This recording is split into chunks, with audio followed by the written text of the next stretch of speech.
Noticentro 1, CMI.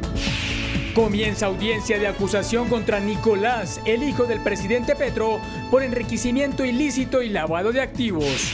Tensión en Bogotá por amenaza de taxistas de tomarse el aeropuerto durante el paro anunciado para el miércoles. Alcaldesa pide intervención de la Fiscalía. Doble crimen en Antioquia. 2 mujeres fueron asesinadas en una vivienda en Itagüí. Capturan a presunto violador de una bebé de 9 meses. Increíble, roban a modelo en plena sesión de fotos en Cali. Jurisdicción Especial para la Paz imputa a 35 militares por falsos positivos en Huila, entre ellos al excomandante del ejército Jaime Lasprilla. El ultraderechista Javier Milei arrasa en las elecciones y será el presidente de Argentina a partir del 10 de diciembre. Para evitar la continuación de un mediático juicio, Shakira admite haber cometido fraude fiscal en España. El acuerdo de la colombiana con la justicia de ese país en las noticias del entretenimiento. Con Luisa Tobo. Muy buenas tardes, bienvenidos a Noticentro 1 CMI. La audiencia de acusación contra Nicolás Petro, que inició hoy en Barranquilla, se vio obstaculizada por la petición de la defensa del hijo del presidente de trasladar el proceso a Bogotá. Ahora, la Corte Suprema será la encargada de definir en qué ciudad será acusado. Jorge Castro con la información. Jorge, buenas tardes. Luisa, muchas gracias, muy buenas tardes. Lo que algunos juristas han considerado como insólita solicitud del abogado Sebastián García Rincón se dio en desarrollo del inicio de esta audiencia de formulación de acusación. El abogado García Rincón, como abogado suplente de Mario Henao, ha pedido hoy al juez de la competencia aquí en la ciudad de Barranquilla que se decida para que el proceso sea trasladado a Bogotá. Y si bien es cierto, acá solamente ocurrieron 2 delitos, el lugar donde presuntamente se recibió el dinero que se considera ilícito y que sirvió presuntamente para unos posteriores actos del lavado, pues ocurrieron en la ciudad de Bogotá. Y tendríamos que decir que si bien estamos ante un solo lavado y un solo enriquecimiento conforme la tesis de la Fiscalía, la comisión de los mayores números de hechos que constituyen cada uno de esos delitos, el delito de lavado de activos y de enriquecimiento, ocurrieron en la ciudad de Bogotá. Una opinión contraria es la del fiscal Mario Burgos, quien ha dicho que los hechos en su mayoría ocurrieron en Barranquilla y el departamento del Atlántico. También hizo una relación de las compras que por 1.050 millones de pesos desarrolló en el segundo semestre del año anterior Nicolás Petro. Constituirse una maniobra dilatoria y un abuso de los recursos honorables, señor juez, por una petición temeraria o de mala fe, su señoría. ¿Por qué, su señoría? De sorpresa, llegan el día de ayer, aceptan la suplencia del abogado Henao, cuando en audiencias preliminares de búsquedas selectivas en base de datos propuesta por el abogado Henao, hizo unas solicitudes que eran totalmente alejadas de la realidad procesal prevista, cuando en presencia de la señora agente del Ministerio Público lo anunció, su señoría, que anunció que era necesaria esa búsqueda selectiva en base de datos porque iba a proponer una nulidad. Mientras tanto, el juez segundo especializado de Barranquilla, Hugo Carbonó, determinó que una decisión final sobre la competencia del caso del hijo de Nicolás Petro debe asumirla la Corte Suprema de Justicia. De tal manera, pues, que el juzgado le da el trámite pertinente en el cual, como el delito, según la impugnación de competencia, ocurrió en Bogotá y en Barranquilla, y se trata de distritos judiciales diferentes, la Corte es la que debe de conocer y dirimir esta impugnación de competencia. La delegada de la Procuraduría respaldó el concepto de la Fiscalía General en el sentido de que el proceso debe continuar en la ciudad de Barranquilla, pues los hechos, tanto la receptación del dinero como las multimillonarias compras que hizo Nicolás Petro, se desarrollaron en Barranquilla. Noticias desde la capital del Atlántico con Jorge Castro, Noticentro 1, CMI. Jorge, muchas gracias. Hay tensión en Bogotá luego de que los taxistas amenazaron con tomarse el aeropuerto El Dorado durante la jornada de paro convocado para este miércoles. La alcaldesa Claudia López pidió la intervención de la Fiscalía. Nicolás Romero, buenas tardes. ¿Qué dicen las autoridades?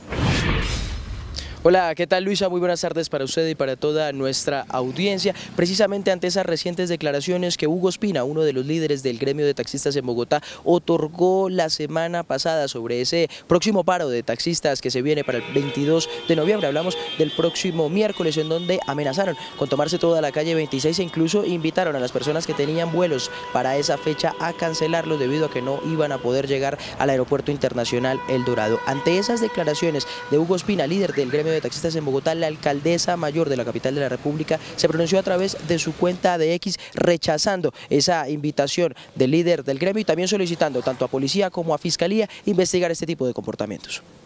Este sujeto y su grupo no pueden seguir dándose el lujo de amenazarnos con total impunidad. Solicito a @Fiscalía Col, al Gobierno Nacional y a @Policía Colombia anticiparse a esta amenaza de asonada anunciada, proteger los derechos de los ciudadanos, los viajeros y de toda la ciudad.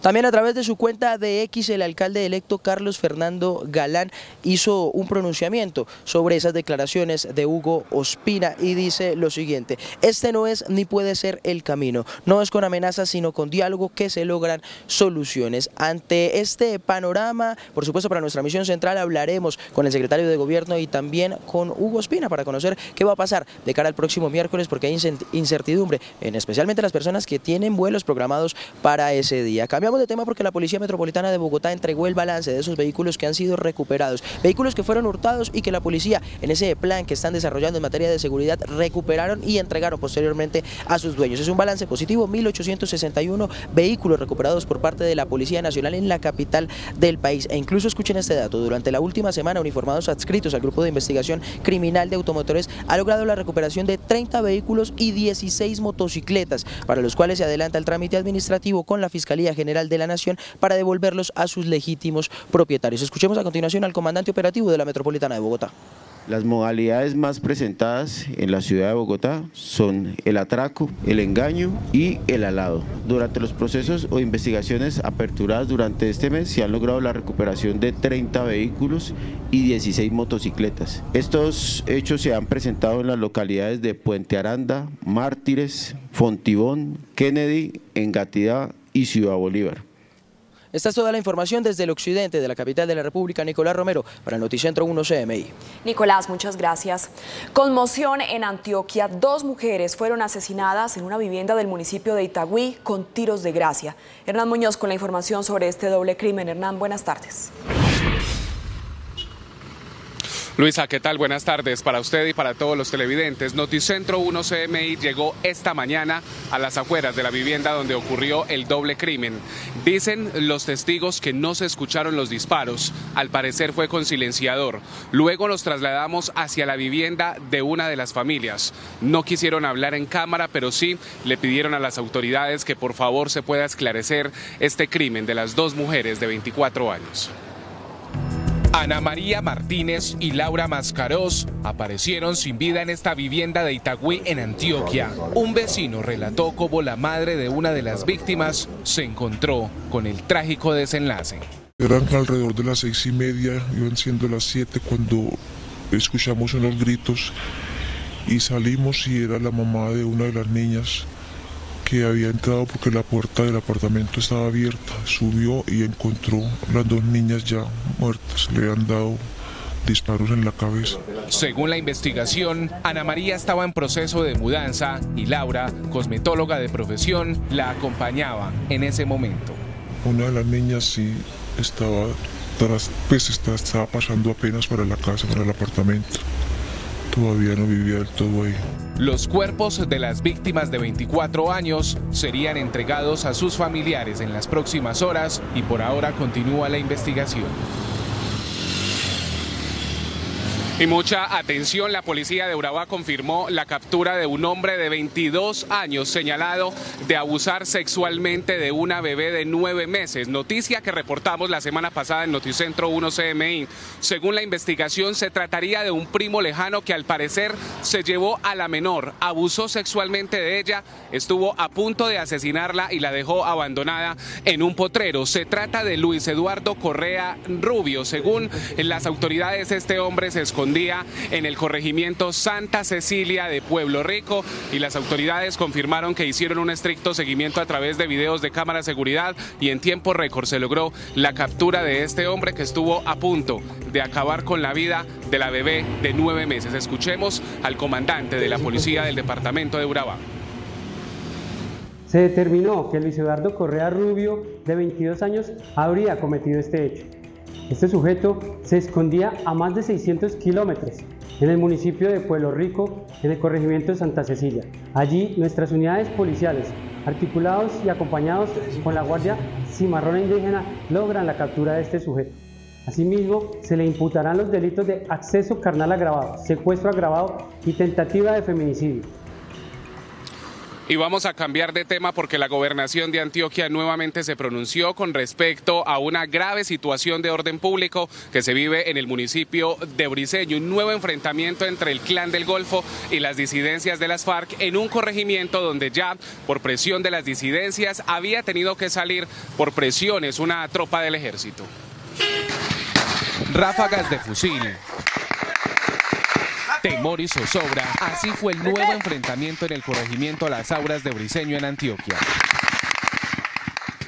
De nuevo, el Clan del Golfo y las disidencias del Frente 36 de las FARC confinaron a la población. Una situación que al parecer está además afectando en zozobra, en terror a la población del sitio. Señalar que en ese mismo lugar las disidencias de las FARC en los meses anteriores han venido presionando a las comunidades para que retiren a la tropa del área de operaciones. El secretario de Seguridad de Antioquia aseguró que allí se continúan violando los acuerdos entre las disidencias y el gobierno. El denominado Estado Mayor Central de FARC-EP, que tiene suscrito un cese al fuego con el gobierno nacional, pues no solamente un grave incumplimiento de ese cese al fuego, sino asimismo delitos por los cuales se continuará el ejercicio de la persecución penal. Y confirmó que en Anorí, municipio donde fueron asesinados 2 soldados profesionales la semana pasada, las autoridades hallaron nuevas cargas explosivas instaladas en la maquinaria de la zona, usada en los trabajos de minería, que al parecer fue instalada para atentar contra la población civil y la fuerza pública.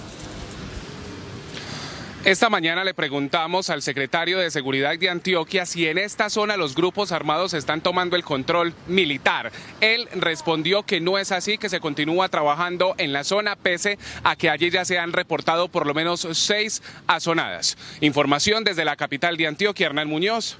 Noticentro 1 CMI. Hernán, muchas gracias. Una nueva masacre tuvo lugar en Trujillo, Valle del Cauca. 3 personas fueron asesinadas en una vereda de este municipio. Valentina Villegas, ¿qué dicen las autoridades sobre este triple homicidio? Buenas tardes.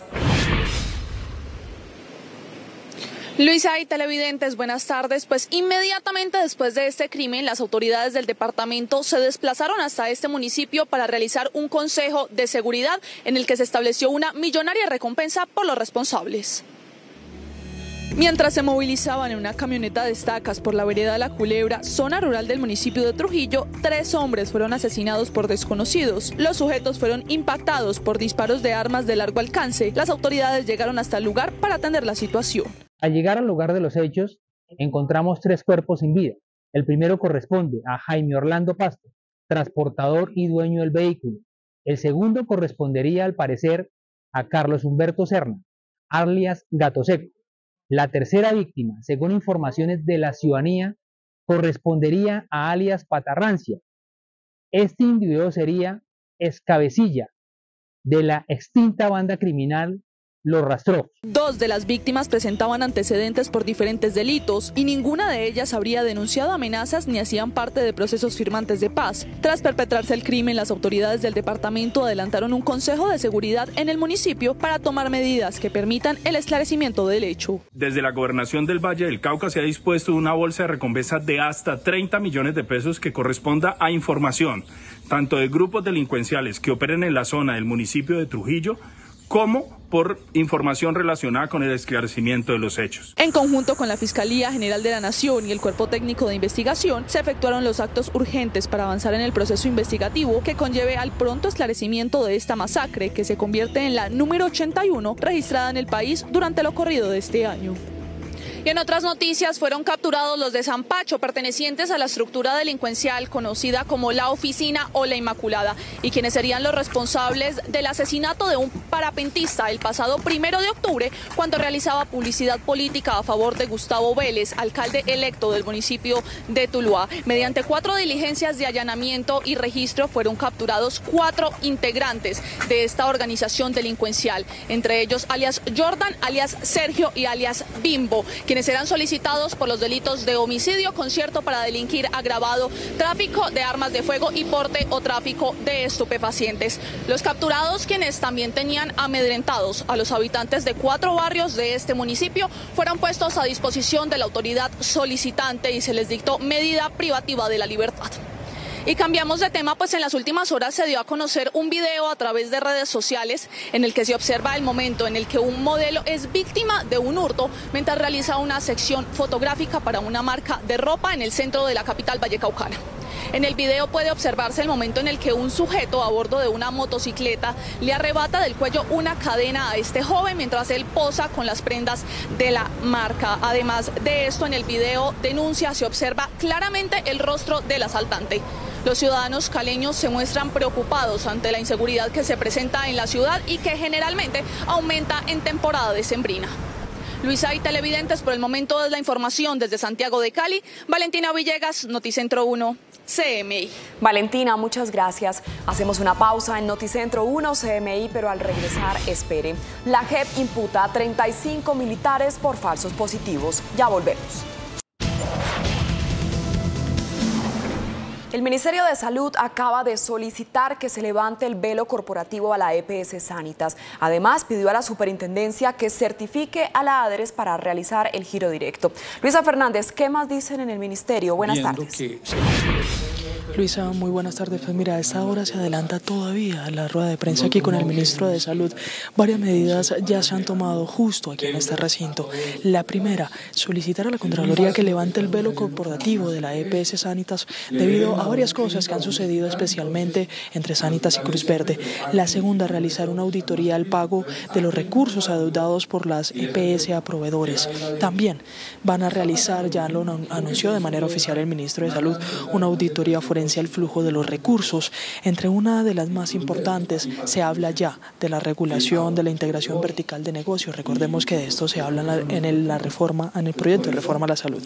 Y por último, justo aquí en esta rueda de prensa en la que también participaba el superintendente de salud, le solicitó que le diera la certificación a la ADRES para que se realizaran ya los giros directos que se entregan a la EPS Sanitas, pero entonces ya no entregárselo a Sanitas, sino entonces a enviarlo como giro directo a los proveedores. Nosotros seguimos aquí en esta rueda de prensa.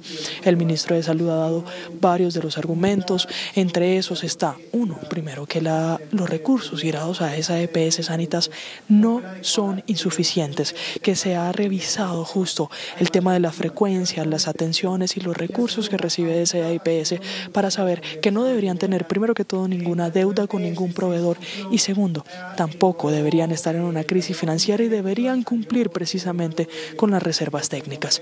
Nosotros estaremos muy atentos a lo que sigue diciendo el ministro de Salud aquí, acompañado incluso de funcionarios de Presidencia de la República, el director de la ADRES y el superintendente de Salud para informar sobre las 8 de la noche. Escuchemos un poco al ministro de Salud sobre lo que está respondiendo en este momento. En la nueva EPS tenemos 2 miembros.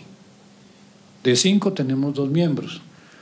Y consideramos que era importante tener a una persona que tenga toda la capacidad desde el punto de vista de la salud para poder adelantar el trabajo que hay que realizar en la nueva EPS. Lo único que estamos haciendo es teniendo a personas que están comprometidas con este gobierno y que entienden perfectamente bien cuáles son los compromisos que tenemos nosotros cuando los colombianos son propietarios de la mitad menos una acción de la nueva EPS. Y por el otro lado están las Precisamente el ministro de Salud está hablando, a esta hora también está anunciando otra noticia, y es la posibilidad de que el gobierno delegue a otra persona en la junta directiva de la EPS, nueva EPS. Estos son algunos de los argumentos que está dando el ministro. Nosotros tendremos desarrollos de estas dos noticias sobre las 8 de la noche en nuestra emisión central. Continúe usted con más en estudio. Luisa Fernández, Noticentro 1, CMI. Noticia en desarrollo en CMI. La Jurisdicción Especial para la Paz imputó a 35 militares por falsos positivos en el Huila, entre ellos al excomandante del Ejército Jaime Lasprilla. Ana María Cuesta tiene los detalles. Ana, buenas tardes. Así es, Luisa y televidentes, muy buenas tardes. Dentro de los militares que fueron imputados por la JEP por estos crímenes de guerra, se encuentran 5 generales en retiro, entre ellos Jaime Lasprilla, quien comandó el Ejército Nacional en el año 2014 durante la presidencia de Juan Manuel Santos. La JEP aclara que la imputación a los generales en retiro fue por omisiones sobre 264 crímenes. Muertes reportadas oficialmente por los integrantes de las 4 unidades durante el periodo investigado en el subcaso Huila fueron en realidad homicidios cometidos contra personas fuera de combate. Es decir, el 73% de los resultados operacionales que presentaron dichas unidades militares eran falsos. Él solamente está haciendo llamado a reconocer cuando fue comandante de la 9ª Brigada, no más. O sea, digamos, él fue comandante del ejército en época posterior. Sobre eso no lo estamos citando a nosotros, porque este auto se concentra, vuelvo y digo, entre los años 2005 y 2008. Entonces, esa es, digamos, la imputación que está formulando en este momento. El presidente de la JEP, Roberto Carlos Vidal, también respondió a los cuestionamientos que elevó durante todo este fin de semana el expresidente Álvaro Uribe Vélez a través de su cuenta de Twitter. Uribe habló de una presunta persecución de la JEP y advirtió que la JEP le estaría dando impunidad a Mancuso, todo porque el ex jefe paramilitar lo mencionó en sus declaraciones reservadas y advirtió que el expresidente Uribe tenía conocimiento de la masacre de El Aro. Nosotros no admitimos que se hagan cuestionamientos sobre esa autonomía de la jurisdicción, o que se hagan ataques personales a nuestros magistrados o a los miembros de nuestros equipos, en una respuesta que más bien debe ser una respuesta judicial. Quiero también dejar muy claro que el hecho de que nosotros seamos una entidad autónoma judicial no significa en manera alguna que reclamemos infalibilidad. El presidente de la JEP advierte que todavía no ha llegado ningún tipo de recurso de parte de Salvatore Mancuso, quien, recordemos, fue admitido la semana pasada por la Jurisdicción Especial para la Paz en calidad de bisagra entre los paramilitares y la fuerza pública. Pero Mancuso también quedó con otro pie en Justicia y Paz, pues la JEP advierte que esta jurisdicción deberá definir su eventual libertad. Desde la Jurisdicción Especial para la Paz al norte de Bogotá, Ana María Cuesta, Noticentro 1, CMI. Ana María, muchas gracias. En Bolívar, las autoridades capturaron a un hombre que transportaba 711 babillas.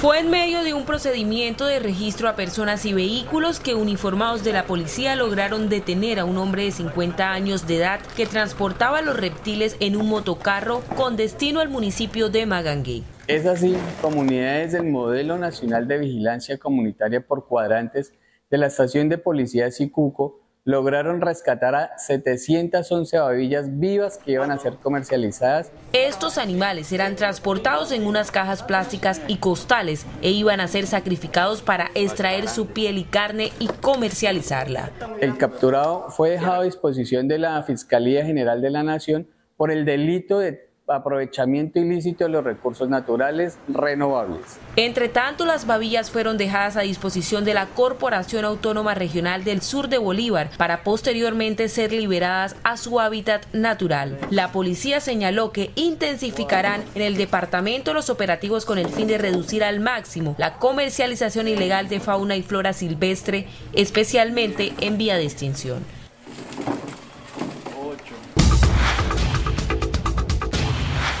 En Argentina, el ultraderechista y líder liberal Javier Milei se convirtió en el nuevo presidente electo con más del 55% de los votos, venciendo al peronista y actual ministro de Economía Sergio Massa. Por ahora, se espera que Milei sostenga un encuentro con el presidente saliente Alberto Fernández para realizar la respectiva transición de gobierno. Argentina da un giro contundente hacia la derecha. Javier Milei del partido La Libertad Avanza obtuvo un triunfo con el 55.69% de los votos, superando al candidato oficialista del partido Unión por la Patria, Sergio Massa, que obtuvo el 44.30%. En un discurso de victoria, Milei aseguró que busca abrazar todas las ideas de la libertad con el fin de que Argentina vuelva a ser potencia. No importa qué diferencia tengamos, estoy seguro que es más importante lo que nos une que lo que nos separa, porque eso es lo que va a hacer que pongamos de pie a la patria y volvamos a ser una potencia. Por su parte, el candidato Sergio Massa reconoció su derrota incluso antes del anuncio de los resultados. La responsabilidad, la tarea de dar certezas, de transmitirle garantías sobre el funcionamiento político, social y económico de la Argentina es responsabilidad del nuevo presidente, del presidente electo, y esperamos que así lo haga. Argentina es un país afectado por la inflación crónica que ya triplica la cifra, 143% en un año, lo que significa un estancamiento económico y un alto índice de población bajo el umbral de la pobreza. Se espera que Milei se reúna pronto con Alberto Fernández, actual mandatario, con el fin de hacer una delicada transición de gobierno para asumir las riendas políticas del país el próximo 10 de diciembre. El ejército israelí ataca otro hospital en Gaza, así lo denunció el Ministerio de Sanidad gazatí.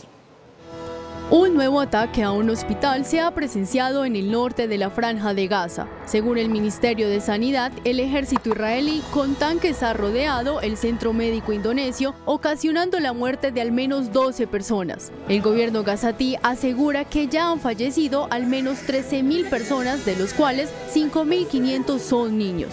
Todos los hospitales del norte de la Franja han dejado de funcionar debido a la falta de combustible y el asedio de Israel. A su vez, Egipto ha recibido 28 niños prematuros palestinos de los 31 que habían sido evacuados al hospital Al-Shifa para recibir tratamiento, así lo informó la Media Luna Roja.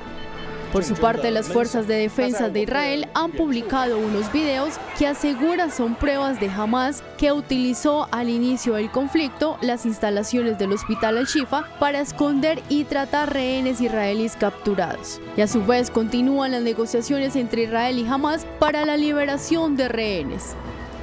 República Dominicana reporta una grave emergencia por una severa tormenta sin precedentes en el país.